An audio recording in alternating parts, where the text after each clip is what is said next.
Muy buenos días a los distinguidos participantes. Veo que también ya está en línea nuestro estimado disertante de la fecha, un conocido aquí de la institución de la SEDECO, el economista Francisco Ruiz Díaz.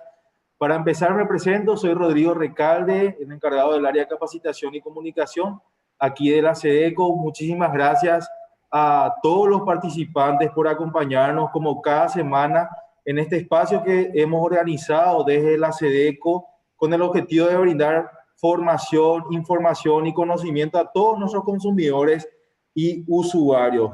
Por supuesto, en una coyuntura que nos invita a ser más digitales, a cambiar un poco la forma en que veníamos haciendo las cosas.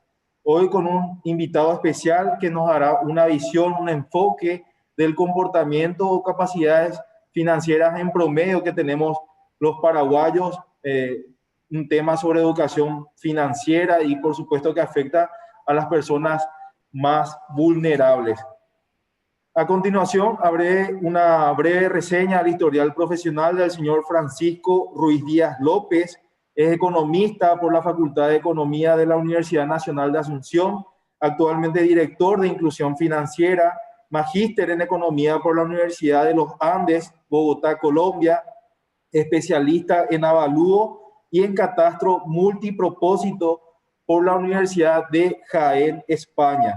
Cuenta además con un diplomado en alianza público-privado por el Instituto Tecnológico de Monterrey, México. Cursó estudios avanzados en modelos de equilibrio general computable de la Universidad de Purdue, Estados Unidos. En cuanto a la docencia, es titular de la Cátedra de Economía del Desarrollo en la Academia Diplomática del Ministerio de Relaciones Exteriores, profesor de Introducción a la Economía y Macroeconomía en la Maestría en Gestión de Políticas Públicas de la Universidad Católica. Cuenta con 5 estudios de investigación publicados en libros nacionales e internacionales, 17 documentos de trabajo, 15 artículos de investigación y 3 publicaciones en revistas internacionales especializadas. Es miembro del directorio e investigador del Centro de Análisis y Difusión de la Economía Paraguaya, CADEP. Recordamos a los participantes de poner en mute su dispositivo. Se pueden realizar consultas al final de la presentación, exclusivamente mediante el chat. Tenemos un espacio de 5 a 10 minutos para intercambiar algunas reflexiones. Estimado director, un gusto compartir nuevamente con usted. El escenario es suyo. Adelante, por favor. Sí, muchas gracias, Rodrigo. Buenos días para todos. Antes que nada, quiero agradecer la invitación de la SEDECO para poder estar una vez más acá con, digamos, con un público tan selecto para poder conversar sobre este tema que es muy relevante respecto, digamos, a lo que es la política de inclusión financiera. Y en esta Me oportunidad... está saliendo el audio, estimado.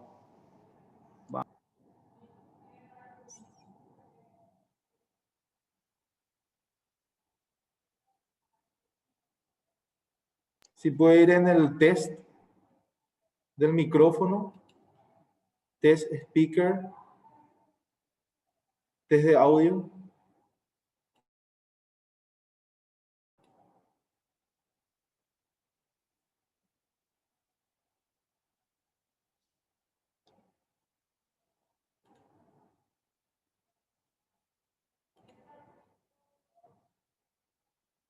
No se escucha.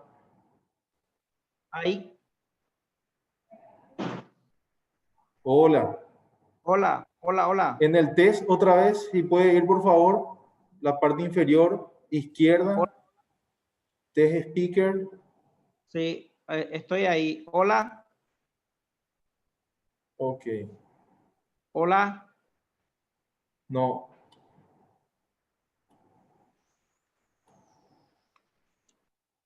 Hola. Ok, veo que la gente dice que está escuchando bien.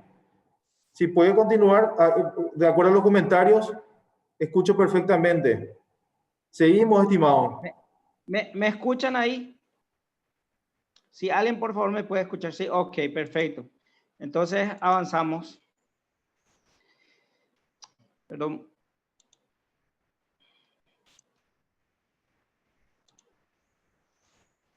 Ok. Bueno, decíamos entonces que la política de inclusión financiera es una política relativamente nueva que están aplicando los países en virtud de que existen evidencias muy sólidas de que la inclusión financiera, el darle posibilidades a la gente para poder gestionar sus recursos de una manera mucho más eficaz, ayuda muchísimo en varios temas. En primer lugar, ayuda a reducir la pobreza. En segundo lugar, fomenta el crecimiento económico y, por supuesto, al final, esto impacta en el bienestar. Y también un aspecto muy importante es que la política de inclusión financiera promueve incluso la igualdad de género, ¿verdad? Entonces, son elementos muy importantes y los países lo han tenido en cuenta para llevar adelante. Pero en esta oportunidad, en el contexto de la política de inclusión financiera, vamos a hablar sobre un tema que está vinculado con las capacidades financieras de las sociedades o de las personas, ¿verdad? Para poder comenzar un poco esto, quiero comenzar con esta historia que creo que todos conocemos. Tiene que ver sobre el sueño de un faraón de egipcio. Él soñó que una noche 7 vacas gordas, lindas, estaban pastando al costado del río, pero ahí aparecen unas 7 vacas feas, flacas, que se tragan a las 7 vacas gordas. Entonces, este sueño desconcertó al faraón y pidió entonces, normalmente todos tenemos sueños, ¿verdad? Y entonces a veces buscamos la interpretación de esos sueños. Recuerdo anteriormente la gente soñaba algo y automáticamente iba y le preguntaba al vendedor de quinielas o al que prestaba el servicio de quinielas qué significaba su sueño y él le decía jugar al número tanto, ¿verdad? Entonces jugaba a la lotería, vamos a decir, o a la quiniela, ¿verdad? En este caso, José, tratando de encontrar una explicación a su sueño, el faraón convoca a un prisionero judío llamado José. Entonces, José viene y le interpreta el sueño y le dice, mira, el sueño es esto, ¿verdad? Lo que vos ves, las 7 vacas gordas, lindas, significa 7 años de abundancia. 7 años en donde la producción en Egipto va a estar a un nivel muy alto, tan alto que vas a producir por encima de lo que vos necesitas para consumir, ¿verdad? Y las 7 vacas flacas que se traen a las gordas significan que después de esos 7 años buenos van a venir periodos de recesión o periodos en donde no va a existir mucho alimento. Entonces el faraón empieza a hacerse preguntas, ¿verdad? ¿Qué hago entonces? José le recomienda que en ese periodo de 7 vacas gordas, donde va a haber excedentes, no lo consuma todo porque bien pueden consumirlo totalmente, ¿verdad? O sea, en periodos de abundancia la gente quiere pegarse a la evolución de esa abundancia y no piensa en el futuro. Entonces el faraón empieza a hacerse algunas preguntas y dice, ¿qué hago? ¿Le hago caso a José? ¿No le hago caso? ¿Verdad? Suponiendo que le voy a hacer caso, ¿cómo planifico la recolección de esos 7 años en términos de carne y cereales y posteriormente cómo los reasigno hacia el futuro? ¿Dónde almaceno todo lo que no voy a consumir? ¿Dónde voy a almacenar? ¿Dónde voy a guardar? Hoy día le llamamos bancos a eso, bancos financieros. Entonces, ¿dónde almaceno todo este excedente? ¿Verdad? ¿Y cómo hago para ir sacando? O sea, ¿cómo hago para esta logística? Y dice, ¿y si no le hago caso a José, cómo va a afectar esto al bienestar de mi pueblo? Y si le hago caso, ¿cómo va a afectar también al bienestar? O sea, estaba en sus manos decir. Y dice después, ¿me preocupo o no me preocupo? ¿Por qué no vivimos el presente nomás? ¿Verdad? ¿Por qué preocuparme por el futuro si lo único seguro es el presente? Además, este José es un tipo muy negativo, no sé yo si es cierto también lo que dice, ¿verdad? Entonces son estas preguntas que uno se plantea cuando tiene este escenario, ¿verdad? Un escenario en donde eventualmente está viviendo un periodo de bonanza, un periodo de buenos tiempos. Entonces uno se pregunta, ¿será que los malos tiempos ya se fueron, nunca más van a venir? Tal como decía digamos que un filósofo a principios de la década de los 90, él decía el fin de la historia. A criterio de esta persona, los buenos tiempos llegaron para quedarse, perdón, los buenos tiempos llegaron para quedarse y nunca más íbamos a enfrentar los malos tiempos. Entonces, la humanidad iba a vivir épocas de prosperidad y de paz, ¿verdad? Cosa que después la historia demostró que no es cierto, porque tanto la historia económica como la historia política de los países revelan o muestran de que hay ciclos. Estos ciclos comenzamos a experimentarlos en tiempos, desde los tiempos modernos. Anteriormente los ciclos, como en la época del faraón, los ciclos económicos, de buenos tiempos, malos tiempos, tenían como causa los problemas de la naturaleza, sequías, plagas, todo ese tipo de cosas. Pero a partir que la humanidad logró salir, digamos, de esos tiempos antiguos y entró en los tiempos modernos, donde fue capaz incluso de empezar a producir a escala, entonces los ciclos tuvieron un fundamento distinto a los fundamentos naturales. Ahora los ciclos ya se producen porque la gente deja de consumir o deja de invertir, porque la gente de repente tiene temores, porque tiene expectativas. Entonces, hoy día los ciclos son mucho más recurrentes. Anteriormente los ciclos tenían sus fundamentos en la naturaleza, hoy día tienen, además de la naturaleza, su fundamento en el comportamiento de los inversores y en el comportamiento de los consumidores. La gente cree que eventualmente se vienen malos tiempos y lo que hacen es dejan de ahorrar, dejan de meter su dinero en los bancos y los consumidores dejan de consumir y se viene el ciclo económico. Se viene digamos, los malos tiempos económicos. Bueno, esto no es antiguo, es reciente, ¿verdad? No es parte de los ciclos naturales, vamos a decir, ¿verdad? Después están los ciclos naturales, o sea, la época de la sequía, por ejemplo, como la sequía puede impactar la producción. Bueno, pero estos fenómenos no nos ingresan o nos exigen tener conocimientos. En primer lugar, existen estos fenómenos de buenos tiempos, malos tiempos, pero lo mejor para la sociedad es que mantengan un nivel de consumo, que su consumo no se pegue, que su consumo no porque sean buenos tiempos, se peguen a los buenos tiempos y todo lo que tiene se consume. Y eventualmente cuando vienen los malos tiempos no se tiene forma de consumir o no se tiene una disponibilidad muy elevada de consumo, entonces se pasa hambre. Entonces la sociedad, en la medida que fue evolucionando, fue desarrollando capacidades para gestionar situaciones de riesgo, porque estos son riesgos. Acá hay un riesgo de que no siempre todos los tiempos sean buenos, pueden ser que vengan tiempos malos, entonces hay un riesgo. ¿Qué hago ante ese riesgo? Y tengo que desarrollar capacidades. Después vamos a ver lo que son las capacidades que contienen tres elementos importantes, ¿verdad? Entonces, toda sociedad tuvo que empezar a desarrollar esta capacidad. Como les dije, el faraón por una cuestión de la naturaleza, pero hoy día ya cuando la inversión y el consumo juegan un papel importante en el bienestar de las personas, hay que ir adquiriendo esas capacidades para manejarse. Entonces, la pregunta del faraón, ¿cómo hago para que toda esta producción que está por encima del consumo que requiere la sociedad lo traslade a estos tiempos? De tal manera que acá mi producción sea bajo, pero mi consumo sea alto. Hoy le llamamos a esto ahorro. ¿Cómo ahorro acá para manejarme en los buenos tiempos? ¿Existe o no existen las instituciones necesarias para, imagínense en ese tiempo, tener que almacenar carne y trigo? ¿Cómo se hacía para almacenar y conservar eso? Hoy día todos los excedentes ya son monetarios y los llevamos a un banco, entonces podemos gestionar mejor nuestros riesgos o bien poder tener acceso a productos financieros. Entonces, de eso se trata la inclusión financiera, de eso se trata el desarrollo de las capacidades financieras. Y vamos a ver que esto, como les había dicho, fue parte de un proceso histórico, ¿verdad? Vamos a tomar como una referencia de lo que debería ser el consumo, ¿verdad?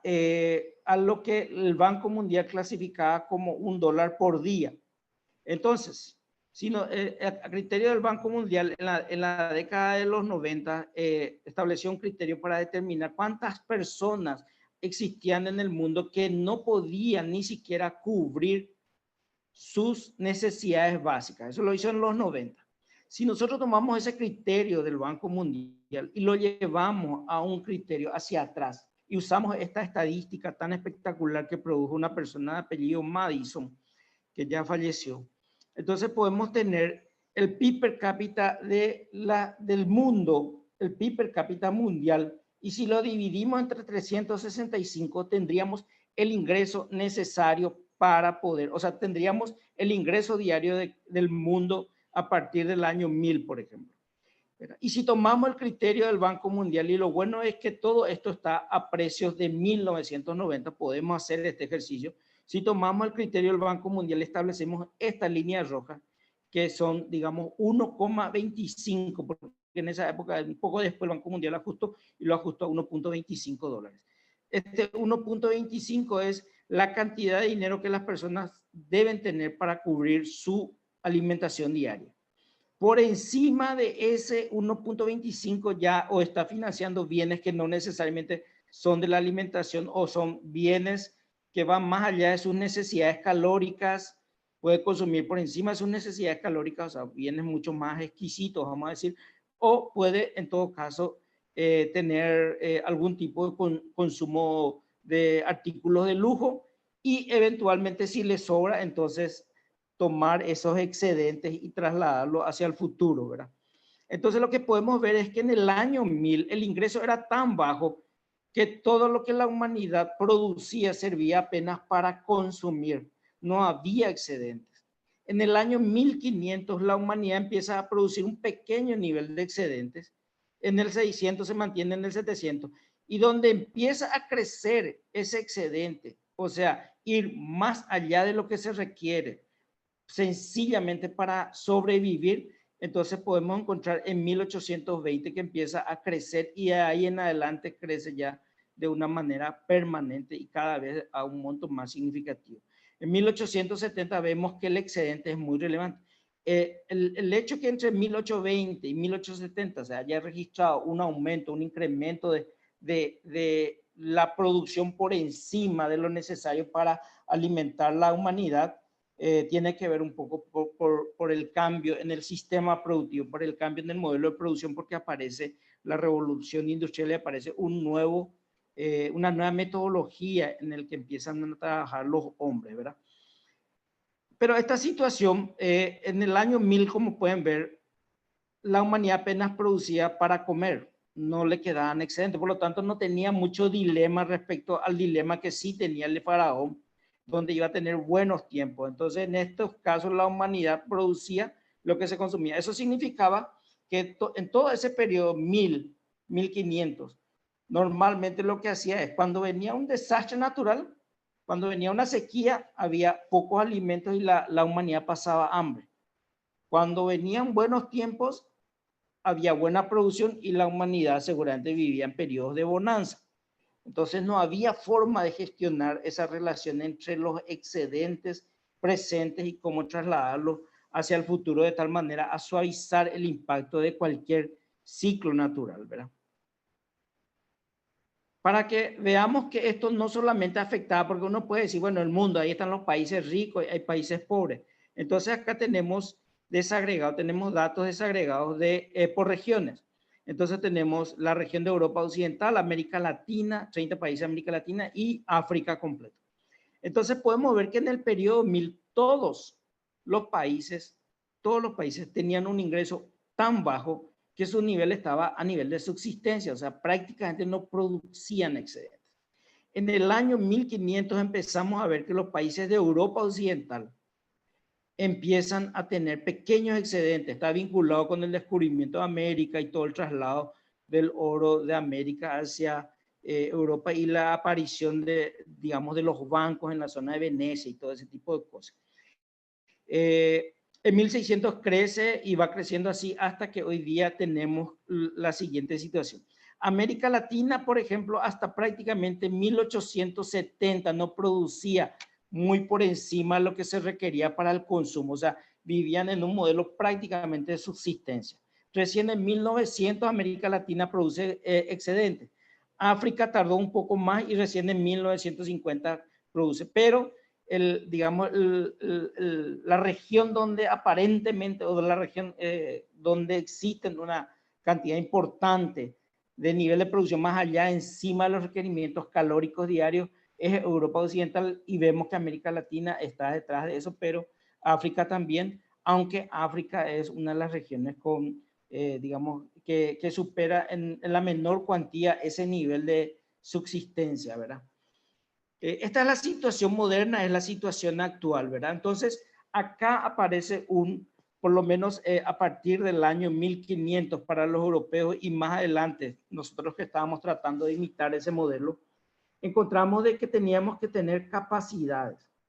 Capacidades en primer lugar para poder tomar recursos del presente y trasladarlos hacia el futuro, ¿verdad? Y esas capacidades requieren del nacimiento de nuevas instituciones, ¿verdad? Como lo hizo Europa, creando el sistema financiero principalmente en los estados nacionales, entre ellos los estados pontificiados, digamos, de Italia, ¿verdad? De Venecia, por ejemplo, un ejemplo en una zona en donde se desarrolló bastante todo lo que corresponde al movimiento financiero, ¿verdad? Entonces, básicamente, poder vivir en este mundo de abundancia, en este mundo en donde ya no estamos, ya no existen recursos que nos hacen vivir a nivel de subsistencia, porque si bien es cierto, esto ocurre al interior de las regiones, ocurre al interior también de los países. Al interior de los países hay personas que producen excedentes, o sea, tienen un nivel muy alto de ingresos, esos ingresos le cubren totalmente para su consumo, pero a su vez estas personas toman decisiones vinculadas con el ahorro. Y también hay familias al interior de cada país que eventualmente viven en niveles de subsistencia. En el caso de Paraguay, hoy le llamamos a esto pobreza extrema. Hay todavía un porcentaje, si bien es cierto disminuyó, hay un porcentaje de la población que tiene apenas la cantidad de suficientes recursos para poder comer en un día. Pero por otro lado tenemos que existe una gran cantidad de personas que también tienen muy por encima de lo que se necesita para comer, consumen bienes de lujo, pero además de ello generan excedentes financieros que posteriormente tienen que tomar decisiones sobre qué hacer con esos excedentes financieros. Para eso tienen que haber instituciones, en este caso, por ejemplo, tienen que haber bancas, tiene que haber el sector financiero, tienen que existir productos financieros de tal manera que podamos trasladar estos excedentes financieros hacia productos, mediante productos financieros hacia el futuro, ¿verdad? Y por supuesto hay personas que cubren bien sus necesidades, pero tienen posibilidad de desarrollar ideas y tienen que prestar estos recursos para poder desarrollar esas ideas y poder mejorar sus condiciones de vida. Entonces, una política de inclusión financiera es como, yo hago un paralelismo como, como lo que corresponde al ámbito de la salud, ¿verdad? Por un lado tenemos lo que es la salud financiera, que es básicamente el diagnóstico. Hay que hacer un test de salud financiera, cómo están, qué tanto deben, están sobreendeudados, no están sobreendeudados. Entonces, tengo que recibirle al paciente, evaluar, hacer un diagnóstico sobre su estado, ¿verdad? Y a partir de ahí, la inclusión financiera es recomendarle un medicamento. O sea, si te sobra plata, puedes invertir en esto. Si no te sobra, puedes prestar, desarrollar una idea, mejorar tus ingresos. Y la educación financiera es si es que efectivamente la persona tiene o no conocimiento. No es lo mismo decirle a una, digamos, a una persona con 18 años de estudio, darle una prescripción médica, en este caso una prescripción financiera, que hacérselo con una persona que tiene a lo mejor segundo o tercero, de 2 o 3 años de estudio, ¿verdad? Entonces, básicamente de eso se trata la política de inclusión financiera, de abordar estos tres elementos, pero la pregunta es ¿por qué? ¿Verdad? ¿Para qué hay que hacerlo esto? En primer lugar, para evitar que las personas se enfermen, sufran financieramente. Y acá es muy importante una estadística que a mí me suele gustar mucho, que tiene que ver con México. En México, en un determinado momento, hubieron muchas separaciones, muchos divorcios, muchos quiebres familiares. Entonces, la oficina vinculada con el ámbito de estudios financieros realizó un estudio del por qué estaba ocurriendo eso.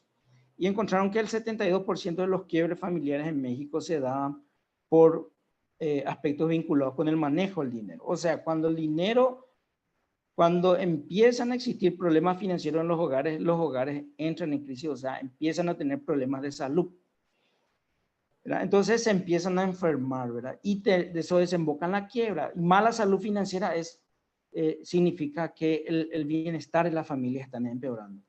Entonces también necesito para que las ideas buenas, porque las personas tienen a veces buenas ideas pero no tienen plata, entonces logren el financiamiento, encuentren el financiamiento.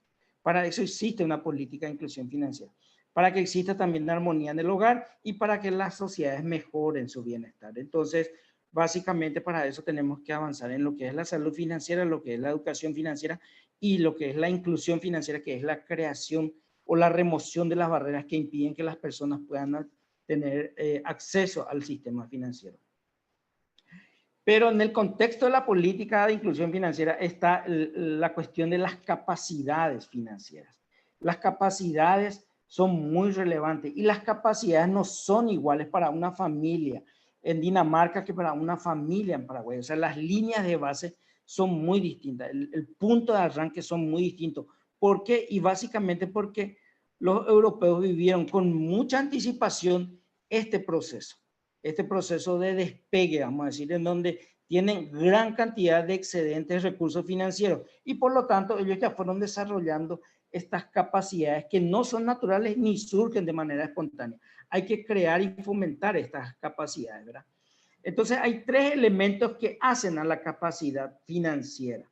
Por un lado, el conocimiento de las personas, si manejan o no manejan los conocimientos, los conceptos financieros, qué es una tasa de interés, qué es la inflación, por qué es importante cubrirse la inflación, cómo se calcula el interés compuesto, ¿verdad? En segundo lugar, las actitudes. ¿Cuál es tu actitud frente, digamos, al futuro, por ejemplo, ¿verdad? Entonces, si es bueno, no es bueno ahorrar, o es bueno vivir el presente. Solamente el presente. Total, lo único seguro es el presente, el futuro es incierto. Entonces, ¿cómo te comportas vos ante este tipo de, digamos, dilemas, ¿verdad? Como el faraón se enfrenta, hago lo que me dice José, no hago, ¿por qué es relevante hacerle caso? Entonces, eso tiene que ver con tu actitud, con la capacidad. Y eso, por supuesto, tiene que ver con aspectos vinculados con la cultura, la religión, la educación y todo ese tipo de cosas, ¿verdad? La educación financiera juega un papel muy importante en estos tres elementos, en los conceptos, en las actitudes y finalmente el comportamiento. El comportamiento tiene que ver con la disciplina en el manejo de los presupuestos, con la administración del presupuesto del hogar y con la elección de los productos financieros. ¿Preparo o no preparo presupuesto? ¿Cómo manejo ese presupuesto? ¿Me aferro o no? Bueno, entonces ahora que tenemos en cuenta que la capacidad está formada por estos tres elementos, vamos a entrar a hablar sobre algunos indicadores sobre capacidad financiera en Paraguay. En el año 2017, gracias a una cooperación de la Corporación Andina de Fomento, se hicieron estudios en 7 países de Latinoamérica respecto, digamos, a la capacidad financiera de cada uno de los países. Y se hicieron varias preguntas, o sea, la encuesta es muy interesante, podríamos estar hablando todo un día sobre los resultados de esa encuesta, pero vamos a presentar acá los elementos más sencillos por una cuestión de tiempo, ¿verdad? Entonces, en primer lugar, se le preguntó, por ejemplo, a las personas, ¿prepara usted un presupuesto? ¿Verdad? Entonces, encontramos que en el caso de Paraguay, solamente el 40% de los hogares prepara un presupuesto. El 60% no prepara un presupuesto. Y vemos acá un aspecto muy interesante, ¿verdad? Acá tiene que ver con el nivel socioeconómico, o sea, el nivel, digamos que el nivel de ingresos. Se les clasificó a las familias o a los encuestados según su nivel de ingreso. El nivel D es el más bajo de todo el nivel de todos los ingresos. El nivel C3 es mediano, el otro es altamente mediano y digamos, la BC1 es el de mayor ingreso. Y vemos que a mayor ingreso, entonces, mayor capacidad para preparar presupuestos. O sea, mayor ingreso, cuanto más ganan, cuanto más alto es el ingreso de una familia, entonces entienden la importancia de la preparación del presupuesto. En el caso de los de alto ingreso, el 56% preparan un presupuesto, ¿verdad? Y en el caso de los de bajo ingreso, solamente un 30% prepara un presupuesto. Y el presupuesto es muy importante porque nos permite tener un norte. Y dentro del presupuesto hay un aspecto sumamente fundamental que se llama metas. Si yo no tengo metas, por más que tenga presupuesto, entonces obviamente no sé para qué estoy haciendo el esfuerzo, no sé para qué estoy invirtiendo. Y les voy a contar una anécdota. Cuando fuimos al interior, le conocimos a una persona y justamente hablamos de estos temas y nos dice la persona que teníamos razón porque él había tenido la suerte de que le fue muy bien en el ámbito de la agricultura. Le sobró 8 millones de guaraníes y no supo qué hacer con los 8 millones, entonces comió todo. O sea, consumió todo lo que pudo haber generado ahorro y eso incluso le podía haber generado interés, ¿verdad? O le podía haber preparado para que él esté en mejores condiciones cuando se vengan épocas malas, ¿verdad? Entonces las metas son muy importantes. Algunos dicen, le regalan a un hijo una alcancía y le dicen, el ahorro es importante. Y le preguntan al niño, ¿y para qué? No, porque es importante. No. La cuestión es que primero hay que fijar una meta. Mi hijo, ¿qué querés? Quiero una bicicleta. Ok, perfecto. Te doy la alcancía. Llena esta alcancía. Cuando tengas todo lleno, entonces ahí yo te completo con lo que falta. Entonces las metas son muy importantes porque en la medida que las personas van alcanzando esas metas, van estimulando componentes del cerebro, o sea, sienten que hay un premio por el esfuerzo. Pero si yo hago un presupuesto, genero un ahorro y después no sé para qué es el ahorro, entonces hacemos una gran fiesta nomás, entonces no le voy a ver el estímulo al ahorro, no le voy a ver el incentivo. Entonces, 40% de los hogares hacen un presupuesto, el 63% de ese 40% lo hace de manera muy general, lo cual justamente hace que el presupuesto sea débil. No tienen metas, vamos a decir. Y solamente el 42% de los que hacen el presupuesto terminan cumpliendo, el resto no cumple, ¿verdad? Entonces, al final, en la práctica, esto quiere decir que apenas 20% de los hogares prepararían un presupuesto que sea realmente efectivo, vamos a decir. En los últimos 12 meses, usted ha estado ahorrando. Esta es una excelente pregunta, ¿verdad? Acá encontramos que el 28% de la población ahorró. Solamente un 28% de la población respondió que sí ahorró, ¿verdad? Y también, nuevamente, un aspecto interesante. A mayor nivel de ingreso, también el ahorro cobra mayor relevancia. Cuanto más pobre, y acá vemos que en los niveles más pobres igual existen familias que ahorran, lo cual es un poco consistente con la literatura mundial, ¿verdad? Que señala justamente que las personas pobres son capaces de generar ahorro y que ese ahorro es muy relevante para que él eventualmente pueda gestionar de una manera eficaz el futuro. Pero acá viene la pregunta, digamos que me pareció la más interesante para Paraguay. Cuando se le preguntó a la gente si usted ahorra y dice, el 28% dice sí ahorro. A ese 28% se le preguntó en qué forma usted ha estado ahorrando y el 67% dice que ahorró en el hogar, o sea, bajo el colchón. Este es un problema de educación financiera porque no supo comprender de que la inflación, si yo ahorro 100 y la inflación bajo el colchón, y la inflación a final de año es 4, yo ya no tengo 100, tengo 96. La inflación va consumiendo el poder adquisitivo. Si yo ahorro, sin embargo, 100, encuentro un producto financiero para poder ingresar ese dinero al flujo financiero, entonces a final de año puedo tener 105, con lo cual por lo menos en términos reales gané 1. La inflación me consumió 4, pero los intereses me dieron 5 y estoy mucho mejor. Voy a tener en términos reales 1 más, vamos a decir, una unidad más, ¿verdad? Entonces, como les dije, esta respuesta es sumamente, a mí me parece una pregunta espectacular, la forma en cómo se respondió y esto es lo que más llama la atención. Y es un indicador de que la gente necesita de educación financiera, ¿verdad? Luego, ¿qué porcentaje de los hogares establecen metas de ahorro? O sea, es lo que veníamos un poco diciendo.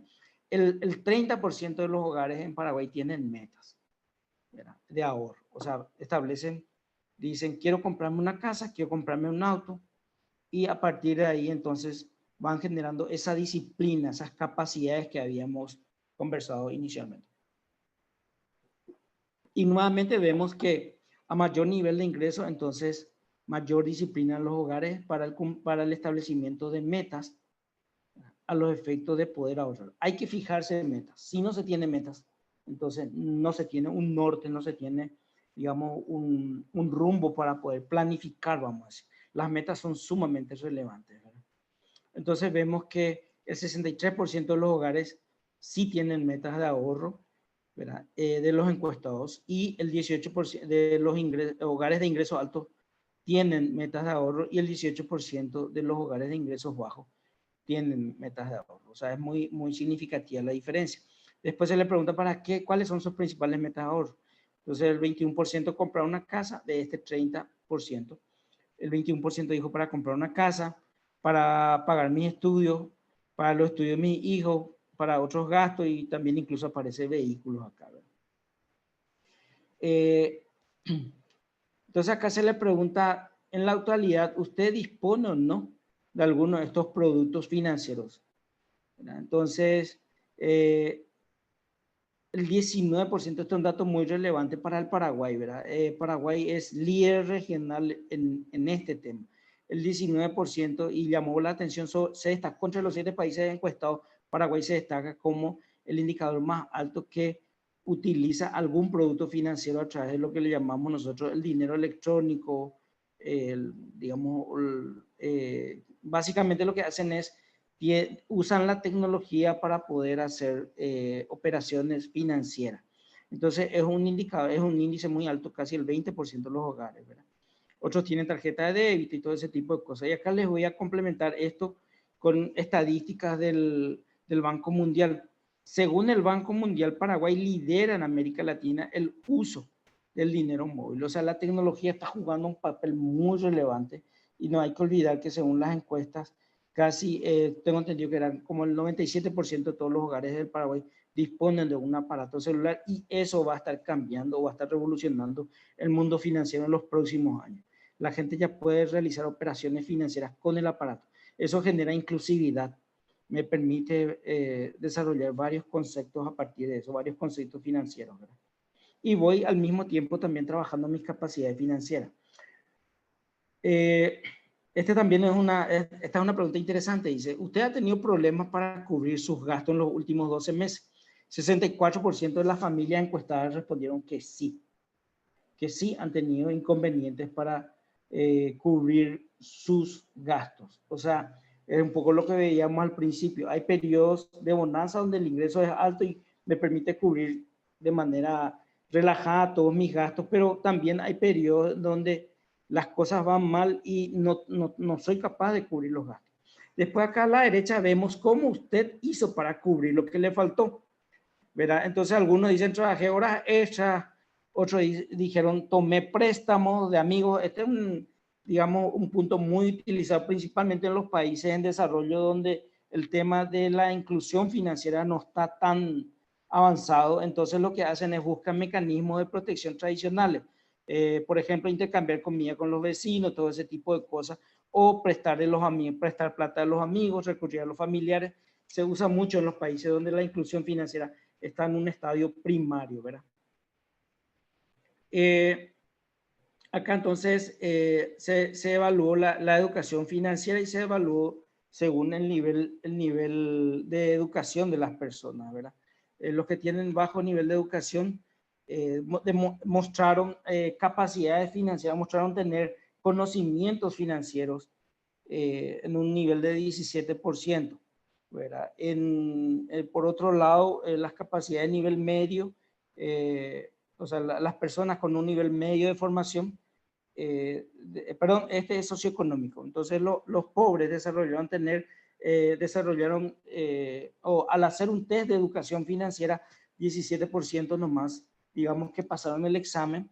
Los de ingresos medios en un 32% y los de ingresos altos en un 40%. O sea, a mayor nivel socioeconómico, mejor condición para administración del presupuesto del hogar y todo ese tipo de cosas, ¿verdad? Acá se hace un comparativo de Paraguay con respecto a otros países del mundo, y se encuentra que Paraguay tiene, digamos, el puntaje más bajo a nivel de Latinoamérica en cuanto a lo que es educación financiera. O sea, hay mucho espacio para avanzar en el caso de Paraguay todavía, ¿verdad? Entre todos los países del mundo, ya incluso a nivel de América Latina, estamos bastante mal en materia de educación financiera. No obstante, en términos de esfuerzo, entre el 2011 y 2017 encontramos que la inclusión financiera aumentó de manera muy importante, muy importante. O sea, nosotros en el año 2011, si tomamos toda la población, esto ya tiene que ver con estadísticas del Global Findex del Banco Mundial, si tomamos toda la población del Paraguay y a quienes se le hace una encuesta, o sea, si trasladamos la encuesta al Banco Mundial, podemos decir lo siguiente, que la población adulta, o sea, la población mayor a 15 años, solamente en un 22% de alguna u otra manera tenían una cuenta en un banco o bien habían operado, digamos, a través de cuentas de dinero móvil en los últimos tiempos, ¿verdad? Eso fue en el 2011. En el 2017 salta del 22 al 49, o sea, casi la mitad de la población se consideraba como incluido financieramente porque habían contestado positivamente tener una cuenta financiera, o estar operando o realizando o teniendo acceso a productos financieros, haciendo gestión financiera a través de telefonías celulares, ¿verdad? Entonces, es un indicador muy positivo. Acá, digamos, una de las estadísticas que también más me ha llamado la atención es que la inclusión financiera, o por lo menos el salto en la inclusión financiera, haber pasado del 22 al 49%, aparentemente, según la estadística, benefició más al 40% pobre que al 60% rico de Paraguay. Entonces, las personas que permitieron pegar ese salto del 22 al 49% fueron personas con menores niveles de ingreso. Entonces, la inclusión financiera que pegó ese salto entre el 2011 y el 2017 fue empujado principalmente por familias de ingresos bajos, ¿verdad? Entonces, esto es lo que nos indican las estadísticas que maneja el Global Findex del Banco Mundial, ¿verdad? Bueno, finalmente, entonces, querría comentarles los desafíos que tenemos desde la Secretaría Ejecutiva, desde el Comité Nacional de Inclusión Financiera, respecto a la política de inclusión financiera en el Paraguay. Nosotros tenemos actualmente una estrategia nacional de inclusión financiera donde la educación financiera es un componente. Pero en la actualidad estamos trabajando con la Corporación Andina de Fomento para dos elementos importantes. En primer lugar, para evaluar el impacto de la Estrategia Nacional de Inclusión Financiera, que fue implementada en el año 2014. Entonces vamos a hacer la evaluación de impacto de los 5 años de vigencia de la Estrategia Nacional de Inclusión Financiera. Y en segundo lugar, estamos preparando para que la educación financiera que permite fomentar esas capacidades financieras, porque la solución a la débil capacidad financiera es la educación financiera.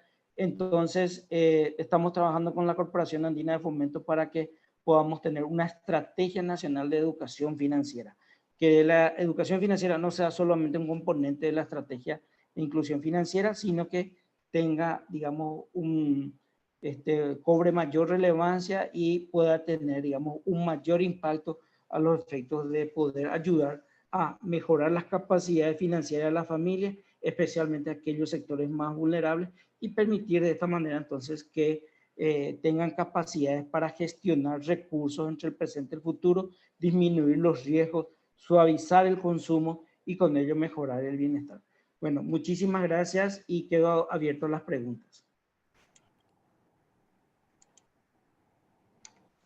Excelente, muchísimas gracias, director.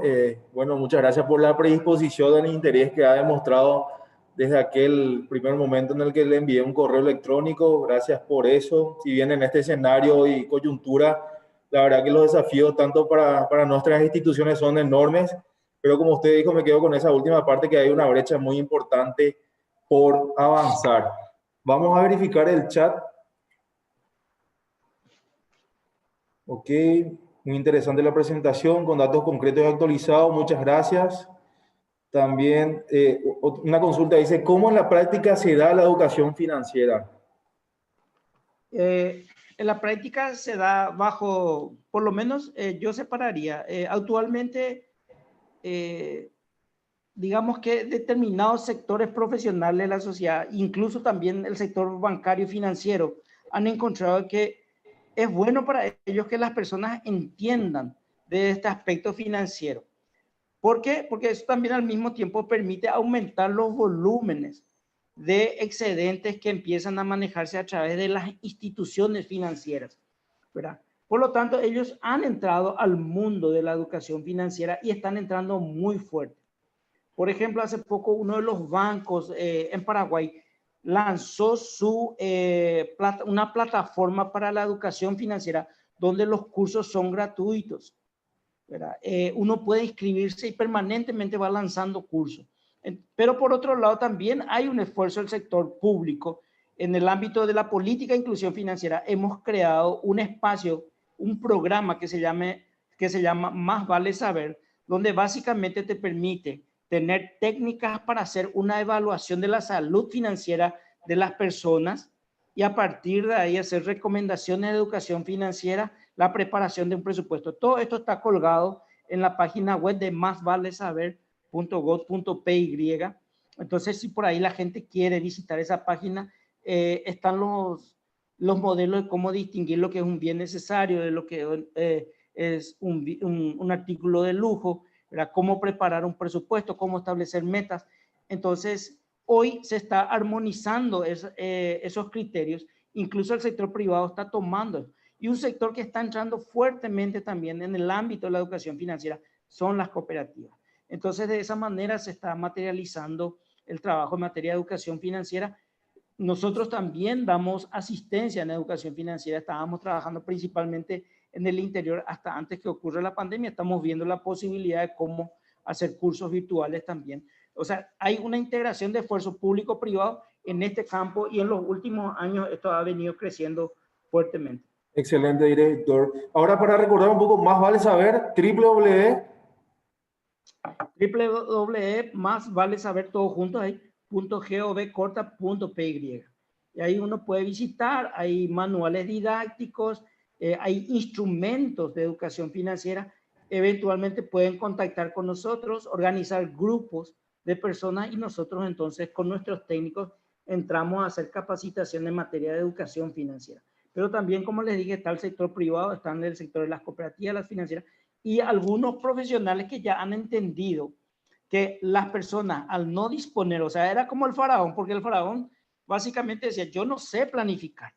Entonces dejó en manos de José la preparación del presupuesto, la asignación de esos excedentes presentes hacia el futuro, ¿verdad? Entonces hoy día las personas pueden contratar un José, vamos a decir, le llaman coaching financiero, pero generalmente tienen, digamos, un porcentaje de cobro, todo ese tipo de cosas.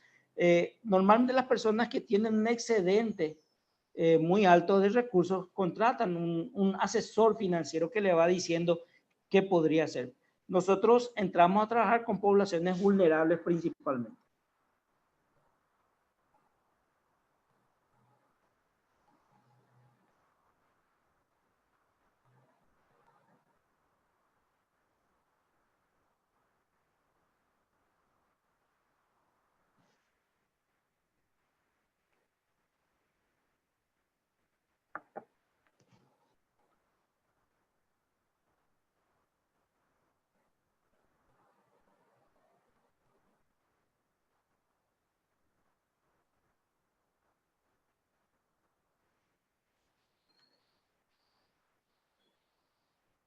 Rodrigo, no se te escucha.